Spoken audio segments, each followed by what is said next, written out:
Moja kwa moja mimi nataka kufahamu kwa hili ambalo tunalijadili hapa kwa pamoja, hasa ikiwa tunauanza mwaka, ni kwa nini hasa muhimu kwa mtu yoyote kuwa na nafasi ya kupanga malengo yake ndani ya mwaka mzima? Lina umuhimu katika maisha yetu au ni jambo tu ambalo limekuja tu? Hapana, lina umuhimu, tena muhimu sana. Na kujaribu kukumbuka ule msemo wakati tuko shule ya msingi, sio ni sekondari, resources is scarcity. Yani rasilimali hazitoshelezi. Kwa hiyo kama rasilimali hazitoshelezi, lazima uweze kuziweka katika mpangilio kwa kiasi kilichopo ili uweze kutosheleza katika ule muda unaopaswa kuwepo. Na wataalamu wa fedha wanakuambia kwamba ili uweze kuweka mpangilio wa rasilimali hizo katika mpangilio unaofaa, hiyo ndio inaitwa budget. Kadirio unaloweza kukadiria kuhusiana na mkakati na mipango ya matumizi yako, ili aweze sasa kujua upatikanaji wa rasilimali hizo tunazozizungumza na matumizi yake, ili aweze kukamilisha yale mahitaji yanayopaswa. Na namna sasa ya upangaji wa hayo matumizi, ndio wanakuja watu kama Maslow, wanakueleza kwamba yako mahitaji yale ya lazima, mahitaji muhimu na yasiyo kwa lazima, ili sasa uweze kuyapangilia kwa lengo la kumfanya ile binadamu apate kuishi. Kwa kitu cha kwanza cha mpango wa malengo ni kuhusiana na afya. Aweze kukaa afya, inamaanisha sio tu kwamba awe na afya njema, hapana, mahala pa kulala, kwa sababu ukiwa sehemu sio salama ni changamoto ya afya. Chakula tunachokizungumza, tunazungumza pia na mavazi.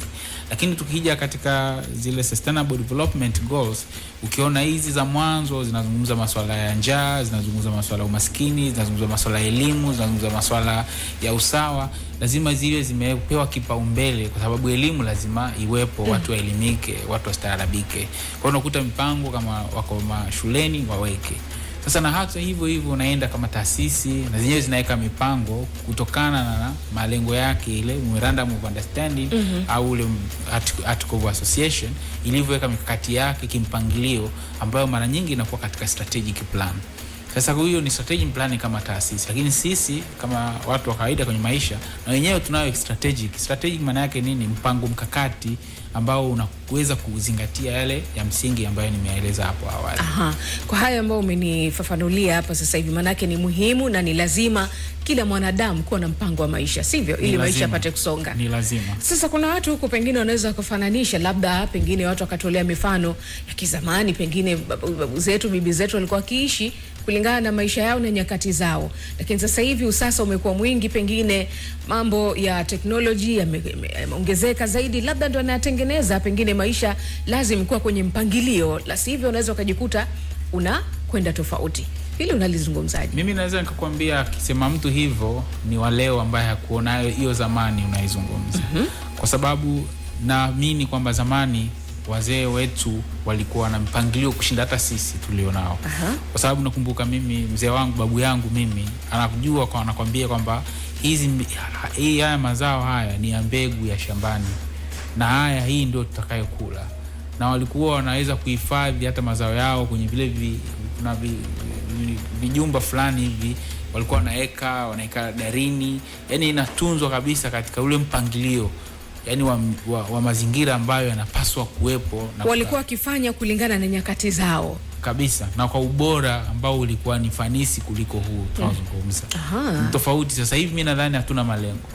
Tunaishi kwa sababu yani hatuna malengo. Mimi yani mtu akiniambia hivyo nahisi kama kuumia hivi, kwa sababu naona yani kuna picha nayo nijia, mimi naona ya babu yangu, naona bibi, namna walivyokuwa kipambana yani, kuweka mikakati, mipango iliyopo na kadhalika. Kuna watu sasa hivi wako mkoani, labda wamesafiri, labda tuseme mfano watu wa Pare, Wachaga wameenda. Kuna watu ambao watapewa nauli za kurudi mjini na wazazi wao kabisa, na walikuwa wameweka malengo. Kwa hiyo kuna watu ambao wanatoka hapa wanasafiri wanaenda huko mkoani, wanasahau kwamba kuna kurudi ile Dar es Salaam. Kwa hiyo kuna watu wataenda kuomba nauli. Na kwa sababu gani kuomba nauli? Ni kwa sababu kwa kukosa kutokuweka yale malengo kwamba mimi hii ni ya kwenda, hii ni ya kutumia, hii ni ya kufanya namna moja au nyingine. Ukitazama namna maisha yetu yalivyo sasa hivi, John, na hiki ambacho umekizungumza kwamba ni swala la msingi sana na la muhimu kupanga malengo katika maisha yetu kila siku, ili mambo yapate kwenda katika mstari ambao umenyooka. Nyakati tulizopo, hili linapewa kipaumbele kiasi gani, ama bado tuko katika zile nyakati za kupuuza na kuona kwamba maisha yanaweza kwenda tu hata kama sina budget ya namna yoyote? Mimi naona kama kuna kuelimika au ustarabika kiasi kwa baadhi, sio wote. Kuna watu ambao hauna ule uwajibikaji wa moja kwa moja. Yaani kukuta yeye kula atamtegemea huyu, kuna huyu hata maisha yake atamtegemea yule. Kidogo wao yani kuzungumza swala la budget, unaweza kumwambia hii hela sina sasa hivi au sina chochote, mkagombana au akaona kwamba unaringa au unamnyima tu, unamnyima na vitu kama hivyo. Lakini wale ambao wako committed, yani yeye uso kwa uso tunaita kwamba wajibu na majukumu ni yako uso kwa uso, kidogo kuna ule ustaarabu. Kwa mfano kuna watu ambao kabla hata hawajasafiri wengine wameshalipa ada za shule za watoto. Yaani kabisa wameshaika, yani mikakati yao, mipango yao, yani kabisa wameshaika kila kitu. Sema tu palikuwepo na kama utofauti kidogo wa zile changamoto za mwaka mwishoni wa mwaka hivi kidogo. Kuna watu kidogo bajeti yao zili hazikuenda sawa kwa sababu kutokana na taharuki ambazo kidogo zilileta changamoto kwa baadhi ya watu. Lakini kuna watu ambao walikwisha kujipanga, wakishajiweka malengo. Kwa hiyo hata kile anachokitekeleza, unachokiona anakifanya, ambayo tayari amekwisha kukiwekea malengo kabisa. Kwa hiyo labda kama deficit labda au tofauti ni unakuta ni ndogo tu, ambayo na wenyewe wengine wameshaiwekea malengo yake. Na nikwambie kuna watu mpaka sasa hivi, yani Januari hiyo wameshaweka malengo ya mwaka mzima mpaka Disemba itakuwaje, atafanya nini, atatoka, ataenda na kadhalika. Japo wako ambao wanaweka malengo ambayo sio ya kisayansi. Yaani wanaweka malengo kwa sababu ya tamaduni zao na desturi. Yaani unafanya kitu, unaweka malengo ili kufurahisha watu, lakini ufanye malengo ili kujifurahisha wewe. Yaani unamaanisha nini hapa John? Kuna watu wanafanya kitu ili kwenda kushow up. Yaani kufanya jambo kuleta ufahari mbele ya macho ya watu, sio? Lakini sasa anafanya jambo halina tiba ndani yake, halina healing. Sasa unaona kwa mfano hii siku ya kesho ambayo ni siku ya afya ya mwili na akili, ni siku muhimu sana ambayo imewekwa na haijawa rasmi sana, lakini ni ya Umoja wa Mataifa kwamba ni watu wakisharudi katika hizo sherehe na vitu vingine kuweza sasa kurudi katika mikakati mizima ya kuenga mipango mizima wa maisha kujua afya. Sababu tunavyoenda kwenye hizi sherehe watu wanapata changamoto, walikuwa na lifestyle zao zinabadilika. Wanatoka kwenye ile mipangilio yao kutokana na sherehe zinavyokwenda, desturi, tamaduni zinavyokuwa. Kwa hiyo kidogo wanakengeuka kutokana na mazingira yale. Kwa hiyo ni kipindi ambacho wengine wanarudi kwa ajili ya kufanya meditation. Nchi za wenzetu sasa hivi kama Australia, Marekani, booking nyingi sana ambazo zinahusu watu kwenda kufanya healing, kufanya meditations ili kuwafanya sasa warudi kuanze upya mipango yao. Kwa mfano kama sisi taasisi yetu ni jina la kesho. Yaani kama ilivyo afya ya mwili na akili kesho, na sisi tunaitwa hivyo body mind insight.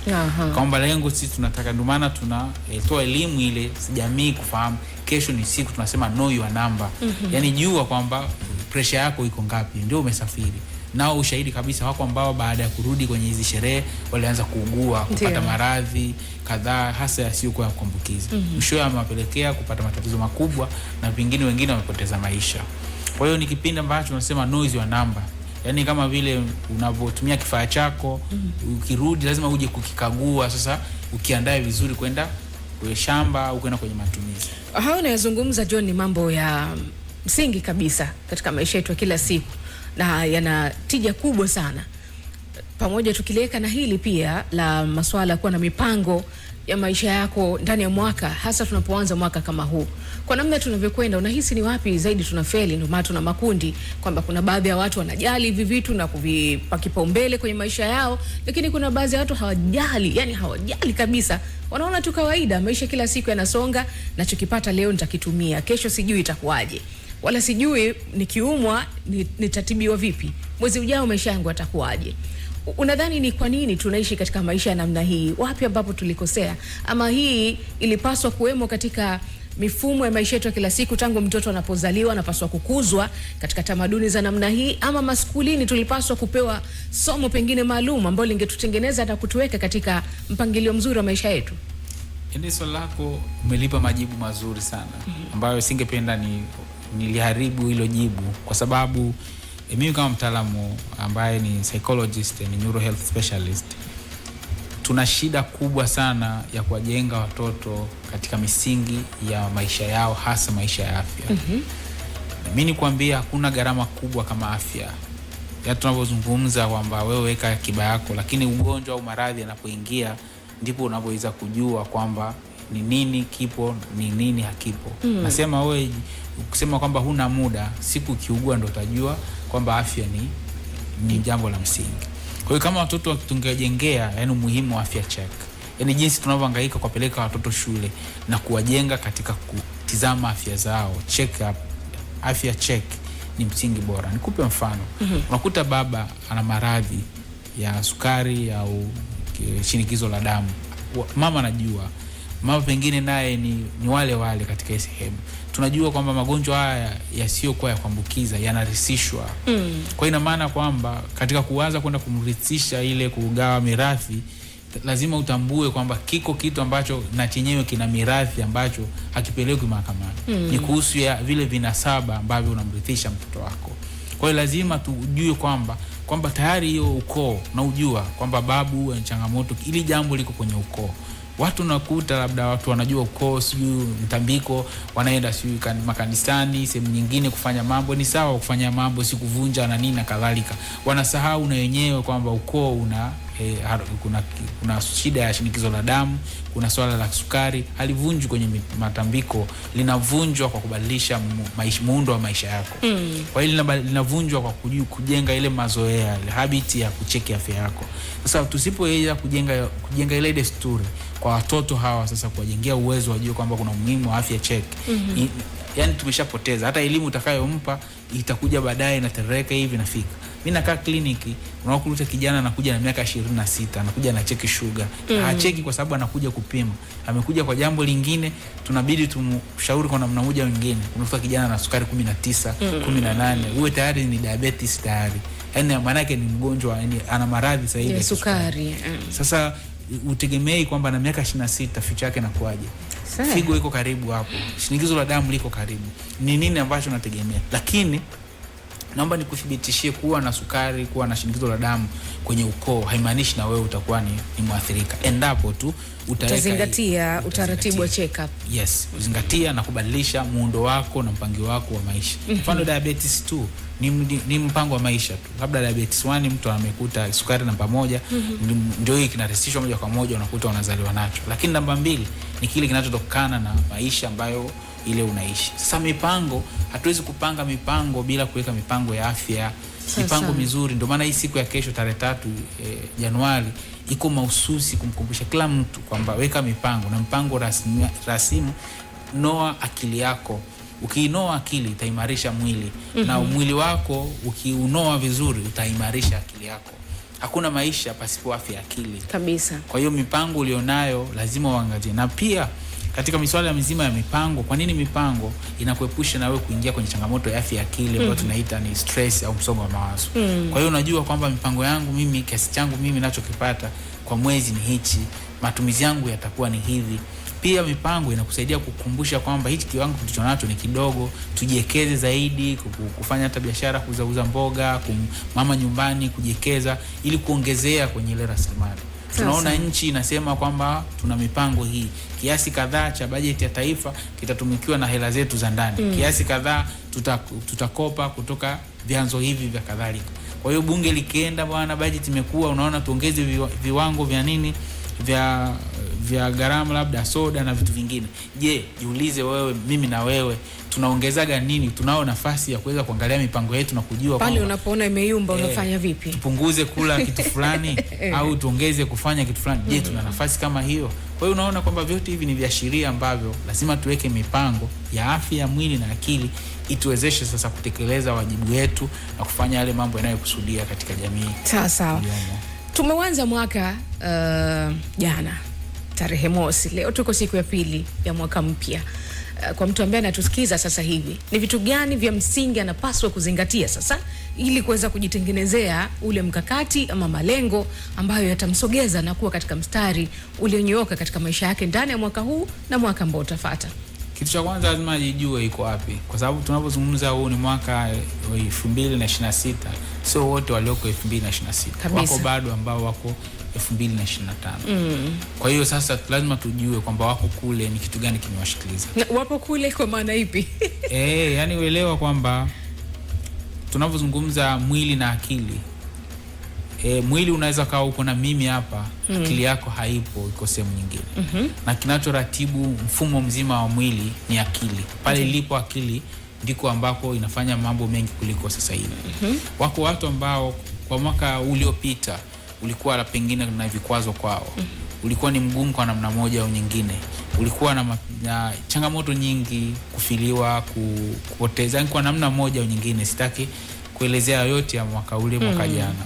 Kwa hiyo unakuta mtu kabaki, pengine kuna mtu yuko Oktoba, kuna mtu mwingine Septemba, kuna mtu mwingine yuko Januari, yani anabaki kulingana na yale aliyopitia. Sasa nafsi imeshikiliwa kule. Tunayoiona huku ni miili ya watu inatembea, lakini watu wameshikiliwa kule.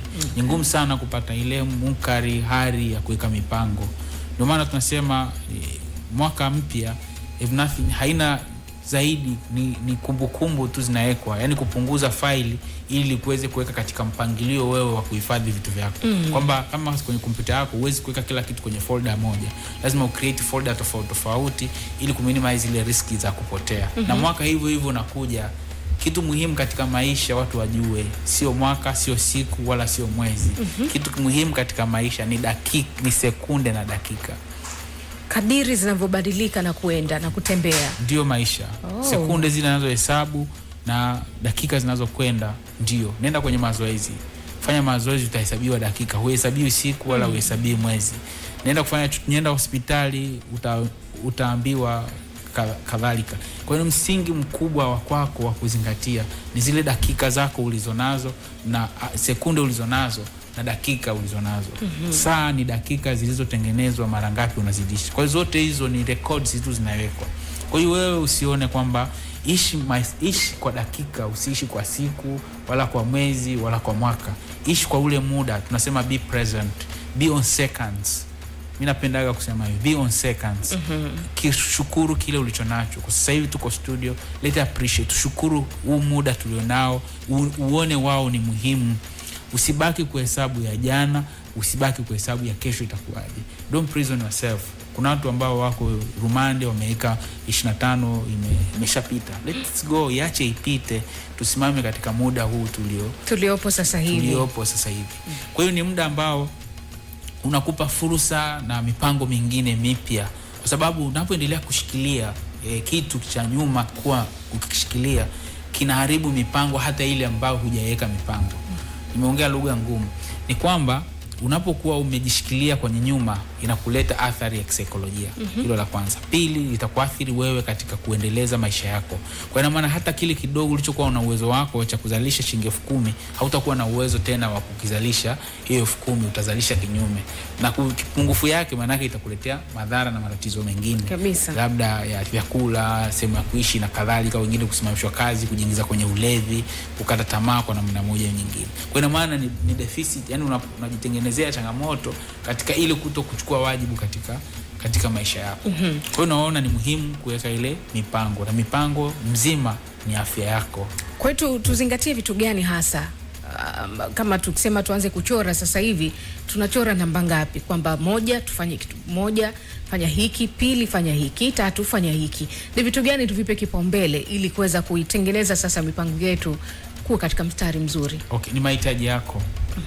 Yaani ni muhimu sana kujua, kwa sababu usipojitambua unaweza kuweka mipango, alafu mipango ulionayo huna uwezo wa kuitekeleza. Kwa hiyo ni mpango, ni kipato, ni kile ulichonacho na kile unachokitumia.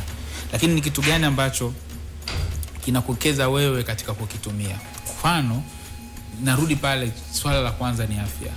Ndio maana umeona taifa limeweka bima ya wote. Yaani kubali, weka mikakati. Bima ya afya ni msingi wa mpango yako. Hicho cha kwanza kabisa, ukiweke hivyo kikae. Si binadamu tu katika changamoto za afya, na lazima uzingatie. Lakini swala la msingi, lazima ujue wajibu na majukumu yako kama baba, kama mama. Katika wajibu na mipango tunayopaswa ni usalama. Nazungumza usalama wa mke na mume, usalama katika mazingira wanamokaa. Kwa sababu usipokuwa na usalama, huwezi kulinda hata kidogo ulicho nacho wewe. Yani nyumbani tu maelewano ya baba na mama, sizungumzi maelewano ya nchi au nini, najaribu tu kuzungumza maelewano ya baba na mama.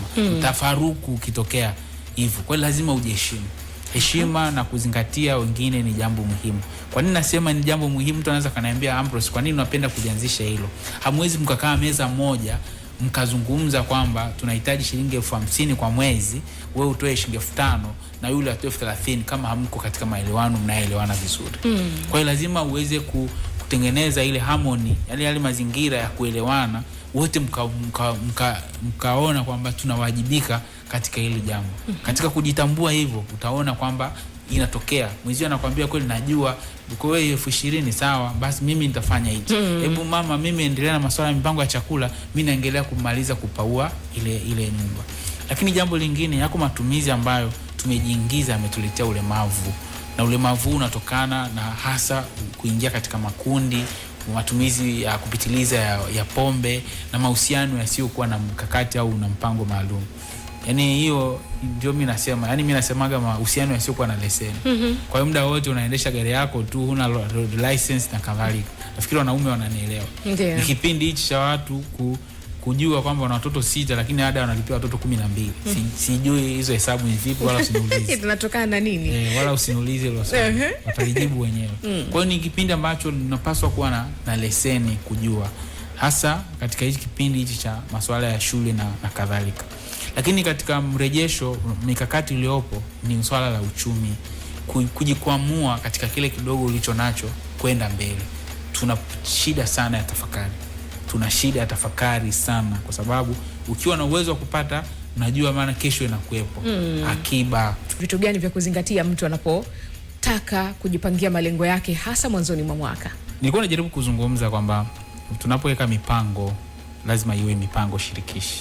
Ndio. Kwa sababu unapokuwa na mipango shirikishi inaleta ile hali, nia ya kuweza kushirikiana. Kwa sababu leo kwa nini mipango? Tuna changamoto ya rasilimali, scarcity ya resources.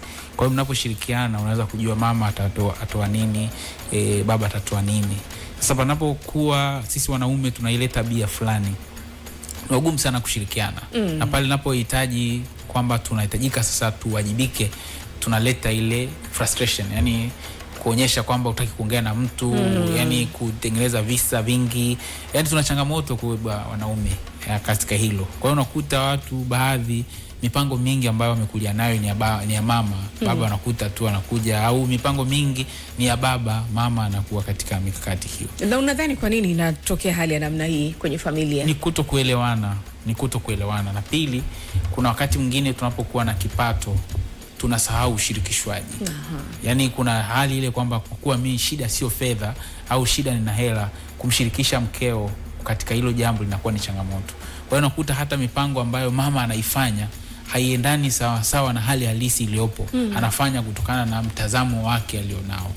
Kwa hiyo kuna watu wengine unakuta matumizi nyumbani, sisemi tu wakina mama ndio wanafanya matumizi makubwa, hapana. Wako na wanaume pia matumizi yao ni makubwa, ingekuwa yanawekwa hadharani kama anavyoona kwamba unajua inakuwa kwamba yeye labda hela zinatoka anampa mama, ndio anaona matumizi ya mama ndio makubwa. Lakini yale matumizi yake yeye ambayo hayapiti kwenye ubao wa matangazo ukatumika, yanakuwa ni matumizi pengine hata ni maradufu kushinda matumizi ambayo anafanya mama. Lakini yataonekana kwamba mama ndiye anayefanya matumizi makubwa, lakini sivyo ambavyo ilivyo ule uhalisia. Sasa kwa hiyo tukiwa tunashirikishana kujua hali halisi, kujengeana uwezo, inasaidia hata kuweka mipango na mikakati mizuri. Sasa hivi iko teknolojia AI zinakuwekea mipango mizuri kabisa ya kukadhalika. Lakini mipango mingine tuna changamoto ya mazoea. Yani tuna udumavu wa kufikiria. Yani unakuta mtu kwa sababu unalala, unakula, uweki mipango kwamba iko siku ambayo mimi katika hii ajira nilionayo muda wangu utaisha. Kwa hiyo maana mwaka unapoanza ni kumbukumbu, ni kengele inagonga kwamba wewe uliajiriwa siku zako zimepungua za kuajiriwa hilo eneo. Anza hatua moja ya kuweka mikakati, mipango ya kujua kwamba tunakukaribisha. Na uwekezaji wa mipango katika maisha ni familia. Yani hiyo ndio sehemu ambayo utaikeza ikadumu maisha yako yote, ukiwa hai na ukiwa haupo bado ukaacha ile hazina ya familia. Huwezi kuwekeza kwa vitu vingine. Familia ndio uwekezaji ambao usiojibu vibaya. Yani kabisa kwa namna moja au nyingine. Kwa hiyo kuna muhimu pia wa kuelimishana na kufahamu kwamba status, yani una review ile hali yako ya kipato chako iko katika hatua zipi. Lakini jambo lingine, hatuweki mipango kwa hela ya kusubiri kesho nilipwe. Mipango inawekwa kwa akiba. Lazima tujifunze kuweka akiba. Yani akiba haijai kumdondosha mtu. Akiba ni urithi. Lazima uweke akiba. Akiba ndio msingi. Yani akiba ndio, yani nakwambia kwamba akiba ndio majiri asiyebabaisha. Yani manake unajiwekea hakika ya jambo lolote lile kabisa. Lakini mwajiri utaenda kwambia hali yangu leo sio nzuri, au tusubiri kesho, tarehe zinasogea. Lakini akiba yako tutaki, yani hapo pap unaipata akiba. Lakini inahitaji discipline, inahitaji nidhamu. Akiba haihitaji wehu. Yani lazima tu akiba ujifunze kusema ndio, ujue kusema hapana. Lakini lazima tushirikishe. Lakini kitu kingine, namna ya kufanya maamuzi na mipango kutegemea na uwezo wenu. Msifanye maamuzi kupitia kwenye mitandao ya kijamii. Tuna ushawishi mkubwa sana ambao unapita kwenye mitandao ya kijamii. Unakuta tunakurupuka au tunafanya maamuzi yasiyokuwa na msingi au tija kutokana nimeona Salma au nani ameposti kitu anaonyesha hivi. Kuna watoto watahamishwa shule sana hii Januari, ya mtoto wangu nataka asome huku, mtoto kasome. Sasa unamuuliza kwa nini unafanya yote hayo, ni sababu zipi? Unajua Adija kampeleka mtoto wake kule, unajua mtoto wangu hapa amerudi shuleni. Maana unatengeneza maisha yako kupitia kuona maisha ya watu ya nje, na si uhalisia wa kile ambacho kimo ndani yako. Kabisa. Unakuta mtoto pale anamletea frustration zingine ambazo hazieleweki. Kuna watu wengine huko alikoenda ameenda kuweka ahadi ambazo hazitekelezeki. Yani mimi nitamjengea baba nyumba hapa, nini unakaa hivi, unakaaje humu? Yani kashaenda kukosoa huko alikotoka mpaka yani yakufai. Subiri aje mjini. Kumbuka alikuwa anasema, alikuwa anahubiri. Kwa hiyo sasa nalikuta changamoto hivyo. Kuna watu wengine wameingia kwenye liability nyingine. Yani ahadi hizo unazungumza, kuna wanaume wameingia ahadi na hivyo, kuna watu wameingia ahadi na watu hivi. Yani kuna ahadi nyingi ambazo zimetembea nyingi sana hapo na vitu kama hivyo, unajua mimi nani, unajua nini na kadhalika. Kuna tatizo kubwa kati ya haya ambayo umezungumza, umenikumbusha jambo. Kuna baadhi ya watu ambao wanakuwa katika mikakati mizuri tu ya maisha, wakati wamenyokewa, mambo yanakwenda uzuri, anajipangia mambo yake. Toka hili nafanya hili, nafanya kile, nafanya vile. Kuna wengine wanachukua mikopo ili kuweza kufanya mambo yao, lakini unajikuta mwisho wa siku hafiki lile lengo, ile mipango inavurugika. Na akiangalia tayari amekwisha kipoteza kile ambacho alichokuwa nacho. Sasa watu wanapata misongo ya mawazo, changanyikiwa, maisha yanaharibika. Mtu unamkuta anatoka kabisa katika ramani ya ule utulivu wa maisha yake kila siku. Mtu wa namna hii anapaswa kufanya nini? Anasaidiwaje? Ama vitu gani hasa tunapaswa kuvizingatia ili kuweza kujiweka sawa kwenye nyakati kama hizi? Unayosema yapo, na naamini wengi tumepita. Mimi mwenyewe nimepita kwenye maisha kama hayo. Yani kuna kusogea na kuna kurudi. Lakini tunaposema unapokutana na majanga, hayakurudishi nyuma, bali yanakupa nidhamu na maendeleo zaidi. Nikupe mfano. Mimi sikumbuke mwezi, lakini kama miaka 3 imepita. Nilirudi nyumbani usiku, ilikuwa Jumamosi. Ni mwezi wa 10 nafikiri mwaka juzi. Nimerudi nyumbani, nikapaki gari, nimechoka nini, nikapaki gari, nikaingia ndani. Asubuhi nimeamka gari hamna. Watu wameiba. Kwa gari shaibiwa. Yani ilikuwa haina wiki tangu ninunue gari. Nakumbuka ilikuwa na kilomita 38,000 hivi nafikiri. Yes. Yani gari ambayo yani ya struggle, na by then na hivi ukanunua gari ya kwako kilomita kwa fry ukaeka pale. Lakini ilinichukua muda kwa sababu lazima uitafakari, ulete picha. Unapeleka ndio kutoa taarifa huku na hivi, naona ikatoa muda kama hivi. Kitu nilichokifanya ni kusogeza yale mawazo yangu mbele. Kwamba nahitaji kufanya tathmini, kwa nini hili limetokea. Nilifanya hivyo, kwa nini hili limetokea.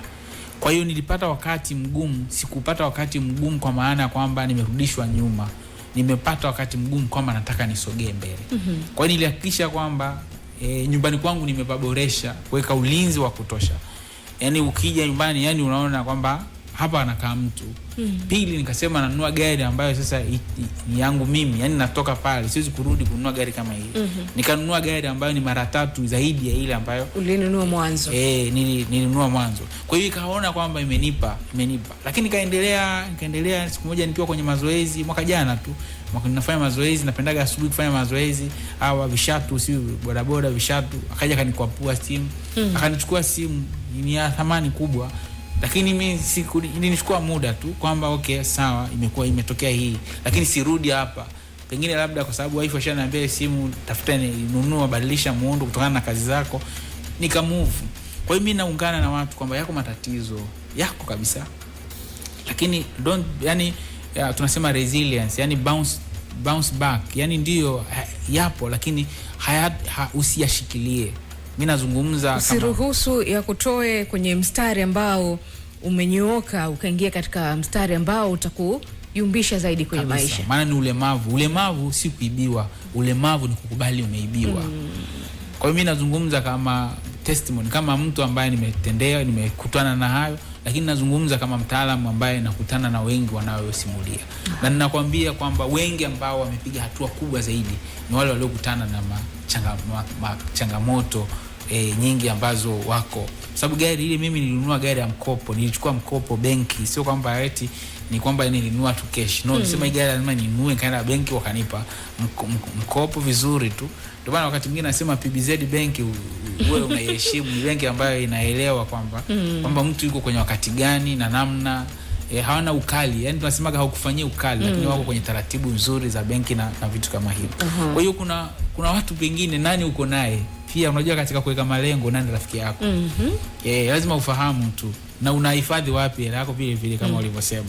Lazima muhimu kujua na kama wengine. Lakini kitu kingine ambacho nimekiona, kuto kuwapa wanawake fursa za kiuchumi kwa baadhi ya watu ndani ya familia, nimeona linaleta changamoto. Lakini pili ni kuto pia kwa baadhi ya wanawake, sipo kuwasema wala hivyo, kwa baadhi ya kina mama kuto kuwafahamu wajibu na majukumu yao katika familia, kuwekeza hiyo familia. Lakini hivyo na wanaume kuto kufahamu wajibu na majukumu yao, kwa sababu kuna mtu mwingine mwanaume analeo mpaka yani kila ukimuuliza hela anadaiwa na nalipa mkopo. Hiyo hela uliifanyia nini? Anakuambia mzazi, anakuambia bora hata ingejenga nyumba tungelala chini tujue kwamba hii nyumba ule mkopo uliingia. Yani analipa madeni na huo mkopo hauonekani. Yani vitu kama hivyo. Kwa hiyo kuna watu ambao ile nidhamu, kama nilivyosema, nidhamu ya kutunza fedha na nidhamu ya matumizi. Sasa John, unatushauri nini sasa? Maana yake mwaka ndio huu tumeuanza na tumetueleza mengi hapa ya msingi sana na ya muhimu. Tunakamilisha mazungumzo yetu. Lipi unaondoka nalo wale ambao wamebahatika kutusikiza leo, lipate kukaa akilini na walifanyie kazi? Mimi kumaliza kipindi sio kwamba ni mwisho wa kuendelea kuhudumia jamii. Nahudumia jamii kupitia mitandao ya kijamii ya John Saikolojia. Watu wakiingia wataona kitu muhimu gani nafanya. John Saikolojia, saikolojia ya Kiswahili. Lakini pia ikipendeza nitawapa namba ambayo inaweza kuwasaidia kuweka malengo yao bila gharama yoyote. Kwa sababu kama kesho tulivyosema kwamba kesho ni siku ya afya ya mwili na akili. Huo ndio binadamu. Kwamba akili yako na mwili wako vikiungana, yani roho na mwili ndio vinakupa wewe uhai. Pale vinakotengana ndio mauti yanakotokea. Kwa hiyo na maana mauti yanatokea kwamba roho imeiacha mwili. Mwili utaoza itakadhalika. Lakini tunapokuja katika ile hali ya kawaida ambapo roho haitaacha mwili, kwamba akili imeiacha mwili, umekwisha kuwa mfu katika uchumi. Umeshakuwa mfu katika maisha yako ya furaha yako hapa duniani. Kwa hiyo utakuwa tuna watu ambao tunawaona wanatembea ni mfu. Yani unaona wanatembea barabarani mfu kwa sababu akili zao zimekwisha kuiacha miili yao na miili yao imekwisha kuacha akili. Sasa kwa nini tunasema hivyo? Tunajikuta watu wako kwenye misongo ya mawazo na changamoto nyingi za kisaikolojia. Ndio maana tunatoa mawasiliano ya namba yetu kama watu jali ni 0769467777. Saba ziko 4. 0769467777. Wasiliana na namba hiyo. Tutakusaidia kuweka malengo. Tunavyo vifaa vya AI, tunatumia akili mnemba na vifaa vikubwa vya kisasa vya kukusaidia wewe kuweka malengo. Na malengo tunayokuambia know your number. Kwamba know your number, jua pressure yako, jua sukari yako, jua kiwango chako cha mafuta kiko kiasi gani, jua misuli yako. misuli ndio ulinzi wako. Unapokuwa na misuli michache inakuathiri kwenye hormone. Watu wanahangaika na hormone imbalance, wana udhaifu wa misuli. Watu wanahangaika na maradhi mengine mengi kwa sababu ya misuli yao ni dhaifu. Kwa hiyo ukifahamu kiwango chako cha misuli kinahitaji uimara kiasi gani, ni wazi tayari unaweka malengo. Angalia watu wamepata frustrations. Kuna watu wanakimbia kila siku, wanaposti kwenye mitandao ya kijamii, wanakimbia, wanadhani wanajijenga, kumbe wao wanajiharibu. Kwa sababu gani? Misuli yao. Tuangalie wachezaji uwanjani. Hakuna mchezaji anayefanya mazoezi kama kukimbia. Lakini utamuona gym, ndio jiuliza anaenda gym kufanya nini na angalia ametoka uwanjani. Yale mazoezi wewe unayoenda kukimbia au kucheza unasema ni mazoezi. Mbona huyu mchezaji tunamuona kwenye gym anaenda kufanya nini? Lazima tujenge. Yaani kufanya mazoezi unakitumia, lakini lazima ukiimarishe. Kwa hiyo lazima kuimarisha, kuna njia mbili: kufanya mazoezi ya kuimarisha na kupata chakula cha kuimarisha hiyo misuli. Kwa hiyo tukumbuke, kuna watu wanakimbia, akitoka kukimbia anaenda kukaa kwenye sehemu anazozijua, chakula anachokula nakuwa hakina ile kiwango ambacho kinapaswa kujenga ule mwili. Kwa hiyo nakuta amejiingiza kwenye changamoto zingine ambazo pengine ingeweza kupata mshauri wa kisasa wa kumsaidia sasa kuimarisha afya yake. Tungekuwa malengo yasiyokuwa na akili ni mfu. Crown Media. Hapa ni nyumbani.